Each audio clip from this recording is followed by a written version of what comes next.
So this is a question for Free and also Free at the diplomat. I'm interested in land property construction. I know some young brothers from London gone to Ghana doing the same thing. They're multi-millionaires. So my question is now, just trying to be short, is that what channels are there to prevent the situation that Minister spoke about, where somebody sells land that they shouldn't have sold?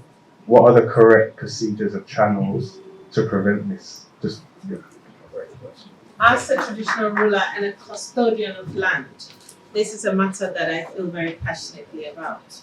Most people come to Ghana and they think I'm going to purchase land and I want it very, very quickly. And so they approach someone who says, go to this person, that person. They do no due diligence and they go into the wrong hands. Because there are people who would take your money and sell you a falsehood. And it's when you go to register and it's when you go to build that you realize there are complications. Land administration in Ghana is very, very complicated. It's vested in traditional authority as well as in families.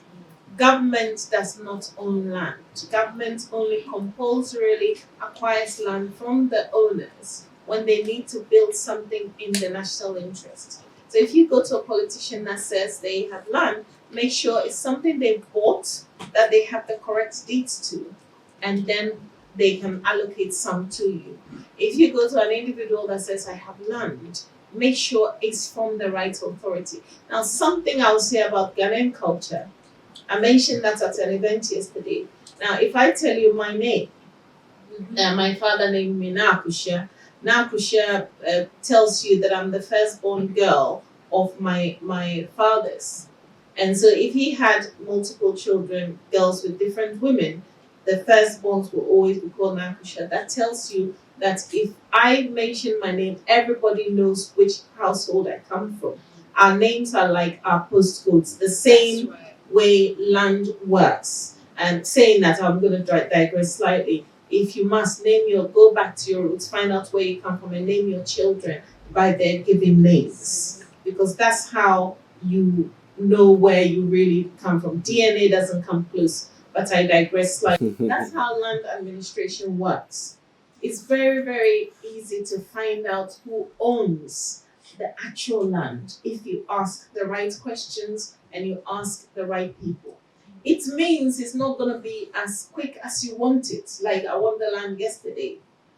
But it also means that you won't have a problem once it's been sold to you. You have the right deeds and you can go and register it properly and you're owning it. Nobody will come and tell you, listen, this is my land, get off it. And then you become disillusioned with Africa. Then you become disillusioned with Ghana. And then you want to come back to UK. And we don't want that. So please do the right work. Thank you. Thank you. Can I also touch up on the land issue? It's also good to contact the Lands Commission when you are in Ghana as well. They're extremely helpful. And like now they have a very good system where it's all computerized. You know, they've done all the surveillance as well, surveying, so they actually can look on the computer and find out exactly where these lands are positioned. They know exactly who's got the title deeds to the lands as well. So just do your research. But Lands Commission, if you want to buy land, if someone wants to sell you land, first point of call will go to the Lands Commission, and they'll be able to check who's the rightful owner. Very good. Bravo, Twilight.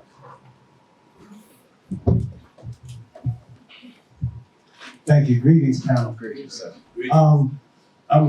First of all, I want to thank the Nation of Islam for putting this event on.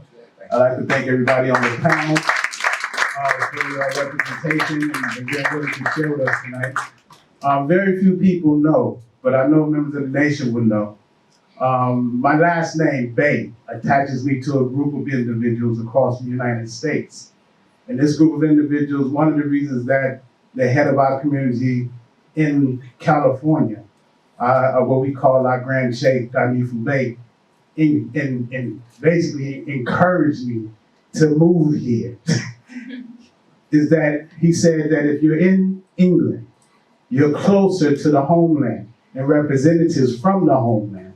And you can help us to facilitate the repatriation of our whole community back to Africa, whatever part we choose to go to. And when I say our whole community, I can only speak for the region that I come from in California, but where I come from in California, we own our own schools, we own our own businesses, and we own our homes in the areas where we live. So I'm not talking some fantasy. So that's one of the things I wanted to say. My question is not just about Ghana. It's more so a broader question dealing with that African Union. And one of the things I wanted to know is Ghana, is the government of Ghana or the government of any country in sub-Saharan Africa making it a priority to secure the creation and the dissemination of the AU passport, which will allow Africans across the diaspora to be able to return to any part of Africa, not just to come to those who are called for us to come home, but go home to any place where we're welcome to come back home. And the reason why I ask that is because some of us have some ideas of what regions that we come from. And in the case of my own family, we got individuals that are married right across the diaspora. So I'm from North America, my wife's family is from the Caribbean, and then we got Ghanaians and Nigerians and Kenyans all married into our family. So we have the African diaspora in our family. So I want to know if any African country, and especially in Ghana, are they doing anything to accelerate the creation of the African Union passport, so that those in the diaspora can reconnect and regain citizenship. And if that is something that they're doing, I'm wondering if that's moving faster than the engagement with Israel, who's trying to seek a position on the AU, which I really think should take second, should even be on Off the the list, agenda. take it off the Should be list. off the Yeah, list. take it off the list. Let me say it that way. And that's just something I wanted to say. And lastly, Minister, if you allow me, I think that the education system that is needed, because I've heard a lot of people mention this tonight, is a universal sub-Saharan African education program, which purges Western values and worldviews and stereotypes, and uplifts the universal cultural realignment of Africans with focusing on our highest ideals. One of those being the understanding of the unification of the person with the nation and the people with nature. And the reason why I say that is I believe that we had modern society when our ancestors ran the planet. It's just that we were living in law with nature and not at war with nature. And where we are now, the world is in trouble. And I think it's us that's going to bring it back. And I think if that's going to happen, as it says, and I think it's in the Bible, it says, where a person builds their wealth, you also find their heart. Let us come home and build our wealth home so that we can restore the planet to where it should be. Thank you, sir.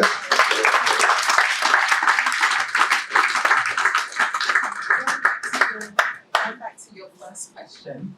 In regards to the passports in the African Union, at the moment they do have the ECOWAS passport, which centres mostly around West Africa. And like for me, for instance, I'm as I call it British, although I don't think it, but so I'm able to get a Ghanaian passport through my heritage. So I know that in Ghana at the moment they are trying to fast track that type of element to make sure that people that are coming back to Ghana become like fully fledged citizens. But it's just like how it is anywhere where you go to any other country. You at least have to have residency within that country before you become a fully fledged Ghanaian or a national of that country. I'm also being told that Haiti has now officially been accepted member as part of the AU. So things are progressing. Fantastic. All right. Achomi na ajele gbojo kwe ni biane nyenko Got Kush TV Nyeyiradon. My name is Na Ajele Gbojo Kwe, and right now you're watching Got Kush TV. Thank you.